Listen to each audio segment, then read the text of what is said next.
A ver, un quiz sorpresa. De acuerdo a las escrituras, ¿cuántas veces fue tentado Jesús? Si dices que 3, no está mal. Podemos decir con certeza que poner a prueba a Jesucristo se considera como tentación si se hace con mala intención, como hizo el diablo, tal como aparece mencionado en los 3 evangelios sinópticos y particularmente en el de Mateo, en el capítulo 4, versículos 1 a 11.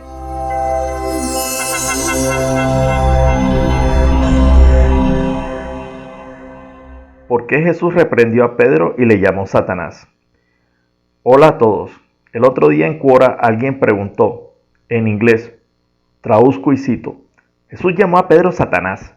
Pedro fue el primer papa. ¿Qué nos dice esto? Mucho, diría yo. Tal vez demasiado. ¿Por dónde empezar? Que el nivel actual de comprensión promedio del Evangelio al parecer es increíblemente superficial. Esto es algo descorazonador si se medita en ello por algún tiempo. La pregunta de qué nos dice el hecho de que el primer papa de la historia fue llamado Satanás por Jesús lleva implícita la noción de que eso no tiene nada de bueno ni para la Iglesia Católica ni para el príncipe de los apóstoles, Simón Bar-Jona, rebautizado por el mismo Jesús como Pedro. Para el que formuló la pregunta no existe para nada el contexto y mucho menos el análisis. Tan solo queda la impresión de que al menos leyó por un momento la Biblia u oyó a alguien hablando del pasaje que está en el Evangelio de San Mateo, capítulo 16, versículos 21 a 23. Cito: Desde entonces comenzó Jesús a manifestar a sus discípulos que él debía ir a Jerusalén y sufrir mucho de parte de los ancianos, los sumos sacerdotes y los escribas, y ser matado y resucitar al tercer día. Tomándole aparte Pedro, se puso a reprenderle diciendo, Lejos de ti, Señor, de ningún modo te sucederá eso. Pero él volviéndose dijo a Pedro, Quítate de mi vista, Satanás, escándalo eres para mí, porque tus pensamientos no son los de Dios, sino los de los hombres. Es impresionante y sorprendente la reacción de Jesús ante lo que evidentemente es la buena voluntad de Pedro, quien seguramente no era el único de los apóstoles que se horrorizaba ante la increíble tragedia que su Mesías, el Hijo de Dios viviente, les anunciaba. Por supuesto que los pensamientos de Pedro no son los pensamientos de Dios. Más sobre esto después. ¿Acaso era alguna prueba de lealtad? Si recién Jesús acababa de proclamar a Simón, ahora Pedro o Cefas, como la piedra sobre la que edificaría su iglesia, ¿acaso Jesús quería verificar qué tan listo y dispuesto para la acción estaba su flamante primer oficial? En todo caso, no es difícil imaginar la cara de consternación de Pedro ante la reprimenda de su Señor y Maestro. Yo, Satanás, ¿qué fue lo que dije mal? Efectivamente, Pedro, sí que fue algo malo que dijiste a Jesús. Y para entenderlo, no podemos quedarnos en la superficialidad de un miembro de Quora, aunque tampoco necesitamos de ir a la escuela de teología. A ver, un quiz sorpresa. De acuerdo a las escrituras, ¿cuántas veces fue tentado Jesús? Si dices que 3, no está mal. Podemos decir con certeza que poner a prueba a Jesucristo se considera como tentación si se hace con mala intención, como lo hizo el diablo, tal como aparece mencionado en los 3 evangelios sinópticos y particularmente en el de Mateo en el capítulo 4, versículos 1 a 11.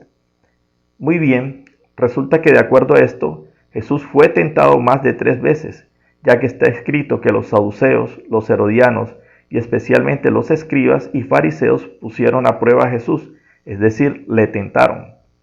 De hecho, en el capítulo 27 de Mateo, versículo 40, testigos burlones le dicen a Jesús, Tú que destruyes el santuario y en 3 días lo levantas, sálvate a ti mismo, si eres hijo de Dios, y baja de la cruz. Esto, señoras y señores, es una tentación. Le están pidiendo a Jesús que no beba del cáliz que le había sido preparado, es decir, que no cumpliera la voluntad del Padre.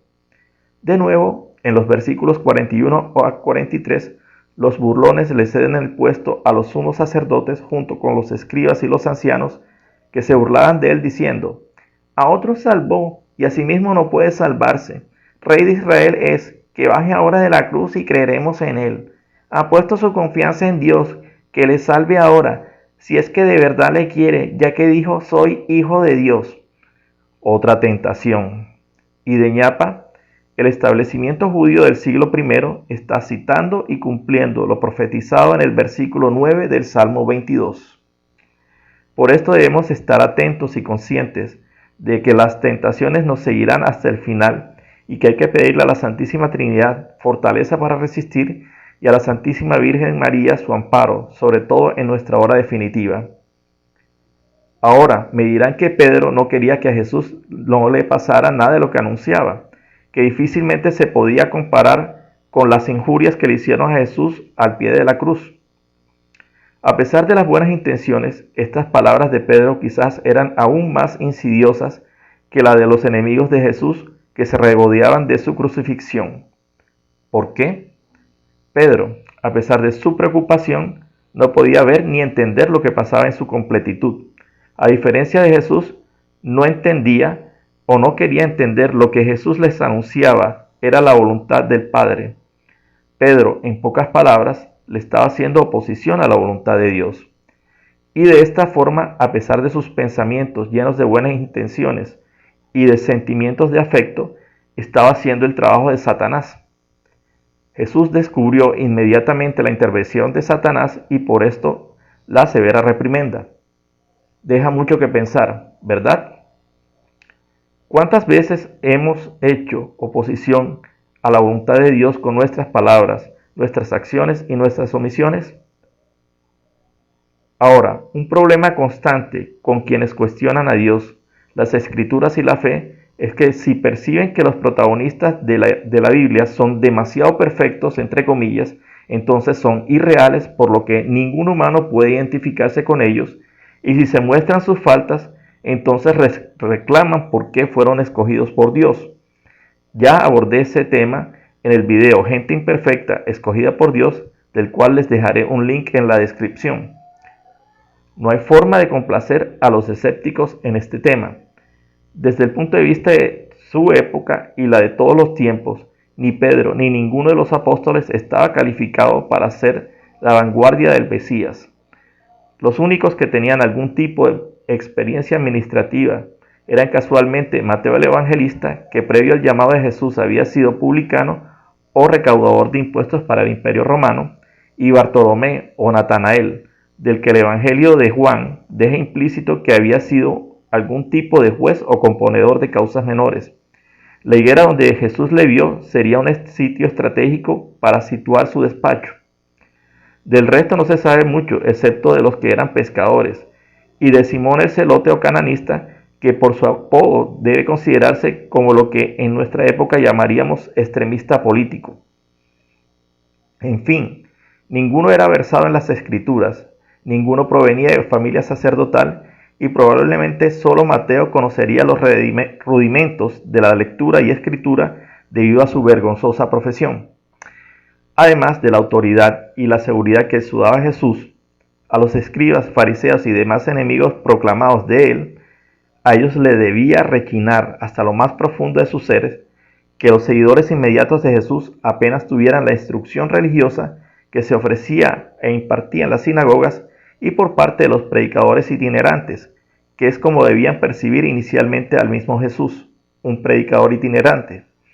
Sin embargo, Jesús escogió a los que escogió y los creyentes no cuestionamos sus acciones conforme a lo que Dios expresa en Isaías 55, versículos 8 a 9. Porque mis pensamientos no son vuestros pensamientos, ni vuestros caminos son mis caminos.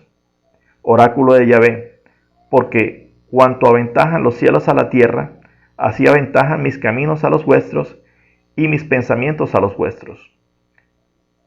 Sería cuestionar la voluntad de Dios.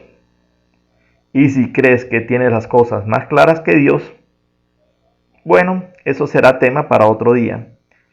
De nuevo, gracias por haber llegado hasta aquí conmigo.